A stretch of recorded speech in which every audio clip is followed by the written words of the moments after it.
All right, welcome back to another video. So today I'm here to tell you why the Ford Crown Victoria is probably one of the best cars ever made. All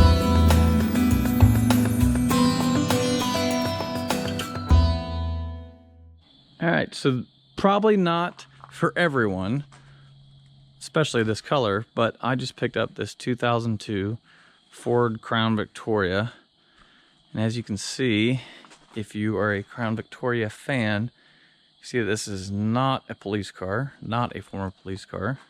A lot of people will buy the old used police car Crown Vics, and they are great cars. That's why they went from being police cars, then they get sold into taxi service, and they were great up until 2011 when Ford stopped making the Crown Vic and replaced it with the Explorer and the Taurus police models. Crown Vic was built on what's called the Panther platform, started in the 80s with the box Crown Victorias that we're all used to seeing. Changed design in the 90s, had a couple small design changes, the more streamlined aero look. And then in 1998, Ford switched to this basic design here, and it carried from 1998 all the way through 2011 with just some minor changes under the hood, the suspension, tire sizes, etc. Just little things like that.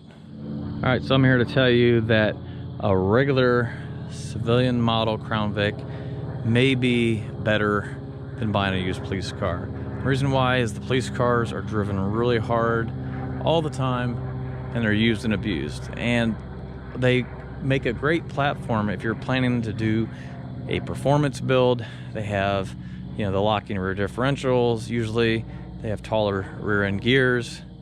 They do have a couple auxiliary coolers that the civilian model doesn't have, but believe it or not, they have the exact same engine. A lot of people think there was a special engine that was put in the police car models, and that's just simply not true. They all came with the 4.6 liter V8, depending on the year. 98, you had the non-performance improved heads on the engine, and then in 2001 they switched to the PI heads, which is what the Mustang got in 99, which just means more horsepower. In 2003, Ford switched the suspension from a recirculating ball suspension to a rack and pinion on the Crown Vic.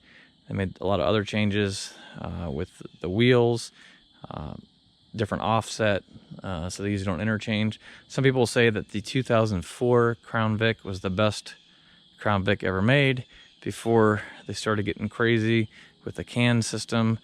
It had a great tune from the factory. It had the better rack and pinion steering. But this 2002 was a great find. I was looking for the old lady car. The car that the old lady just drove to church in the grocery store. And I finally found it. Most of these age cars, I mean, it's going over 18 years old now, just don't survive, especially in the northern states. The Crown Vics can start rusting out.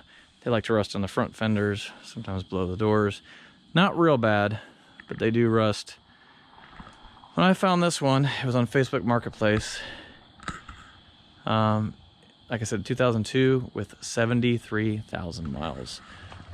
So I definitely wanted to go see it and find out what was going on with it.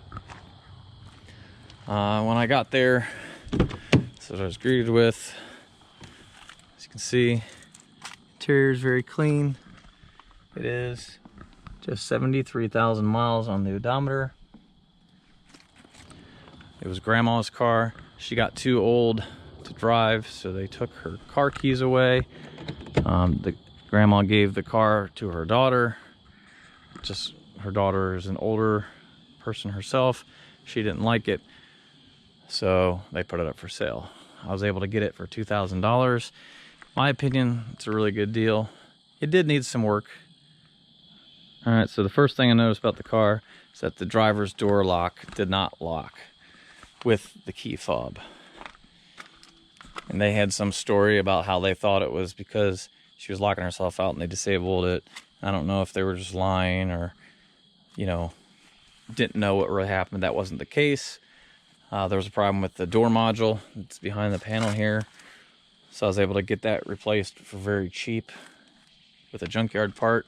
I'll have another video on that. That was the only issue with the car. Everything works, the AC works, the heat works, it runs good. Like I said, only 73,000 miles. You can see that I started looking over things. Had the Z-bar rust proofing done. I'm not sure how many times, but when I pulled the door panel off, I was able to see the rust proofing material inside of the doors. So that's one reason that it survived the Ohio winters so well. It looked like it was relatively well taken care of. There was some service receipts. The paint is not in perfect condition and will require a little bit of reconditioning. A good polish and wax. They told me of a little incident with a shopping cart. You can see over here they tried to fix it themselves. So there's really like no clear coat right here. It's not too bad. There's a new light here. I think there was just a little bit of a paint issue here. So I'm gonna go ahead and remove the pinstripe and then sand this down, put a coat of paint and a little bit of clear coat on the fender just to make that perfect. I'm also not really crazy about these wheel covers, so I'll probably be switching them out. Car's gonna need new tires. Actually, they have a lot of tread left, but the tires are really old, from 2009, because that's how low miles was put on this car over the years. The tires are just too old to be safe, even though they have a ton of tread left. All right, so at the beginning of the video, I made kind of a bold statement. This is one of the best cars ever made. So what makes it one of the best cars ever made? Even though it's not the police model. Well, it's really a very simple combination. There's not a lot to go wrong. It's a full frame automobile. It's one of the last full frame cars that's ever made. And it's a really simple recipe.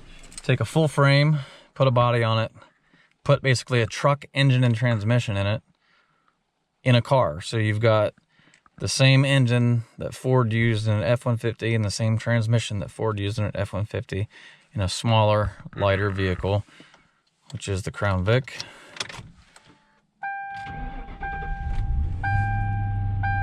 And that just yields reliability. And the Ford 4.6 liter 2-valve engine was a great engine. Very rare that you have a problem with a Ford 4.6 2-valve engine.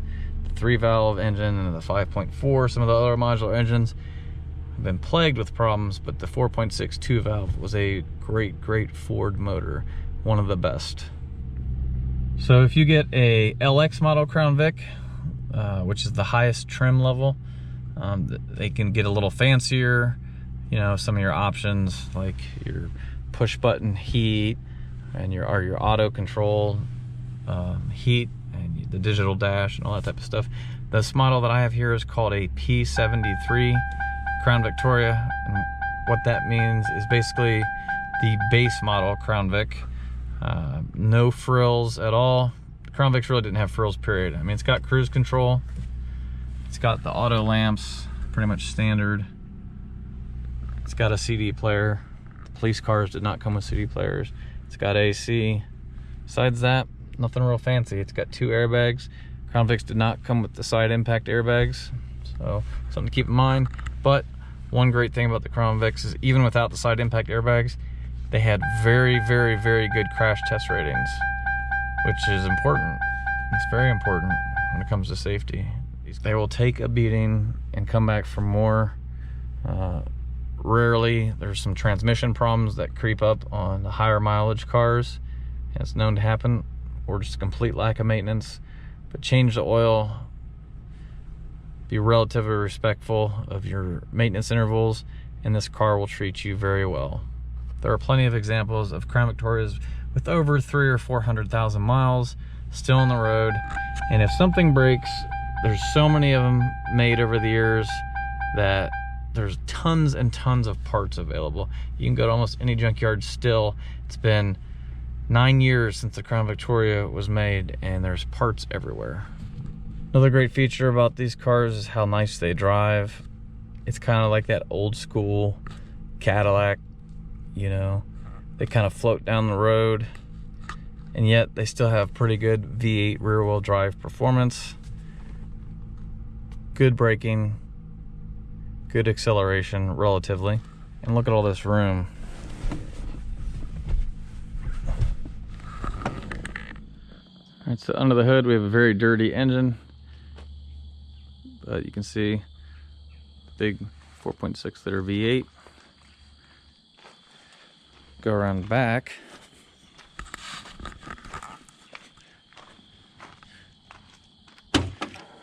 Probably one of the best features of the Crown Vic is the trunk.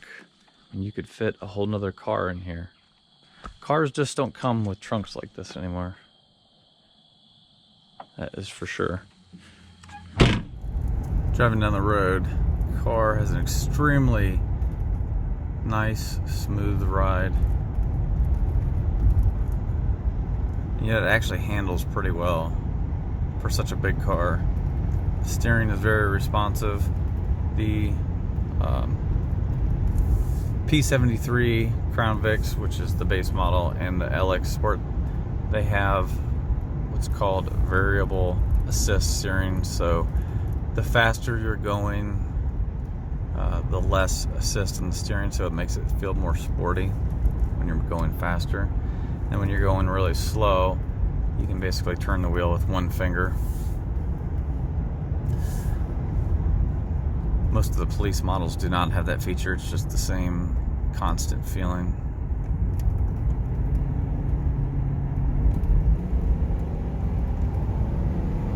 When you put your foot down, the car goes.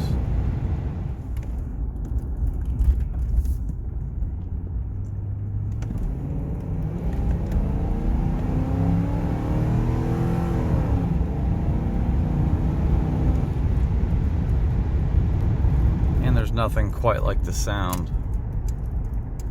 the old clicky turn signals. So whether you get a pre-2003 model or a post-2003, even the ones that don't have the rack and pinion steering, the older ones, they're still very, very responsive.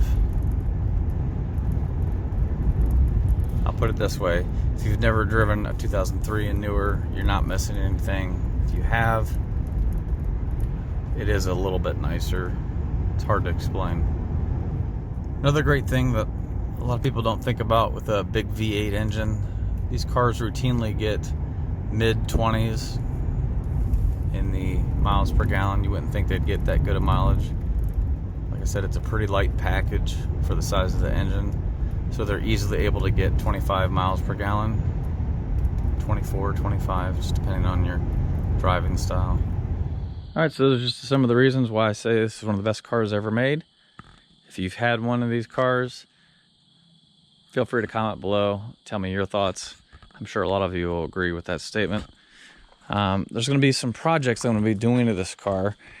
Like I said, the reason I bought specifically the grandma car versus an old police car is because I wanted something that's been a little bit taken care of with less miles, and that's what I got.